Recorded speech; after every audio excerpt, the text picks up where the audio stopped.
এখন এই যে সরকারের যে অভিলাষ, সরকারের যে খায়েশ, সেই খায়েশগুলো এই সময়টিতে এসে সরকারের জন্য কতটা সুফল, জনগণের জন্য কতটা কুফল বা সুফল, এটি নিয়ে আমি আর বিস্তারিত বলতে চাই না।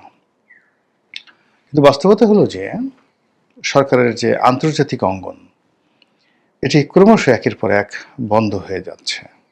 সমস্ত সম্ভাবনাগুলো, মান, সম্মান, ইজ্জত, আব্রু, এই বিষয়গুলো কূটনৈতিক অঙ্গনে যেভাবে সংরক্ষণ করা হয়, এবং এই বাংলাদেশ নামক দেশটি সেই 1991 থেকে এখন পর্যন্ত যে একটা ধারাবাহিক অবস্থায় রেখেছে উন্নয়নের, সিন্স 1991 থেকে একেবারে 2024 সনের আগস্টের একেবারে 5 তারিখ পর্যন্ত যে একটা ইতিহাস ছিল, সেখানে দেশের উন্নয়ন, বিদেশিদের অর্থ পরিশোধ মানে বৈদেশিক ঋণ পরিশোধ, এরপর সুশাসন, রাজনীতি, প্রায় সব কর্মের এবং কুকর্মের একটা ধারাবাহিকতা ছিল।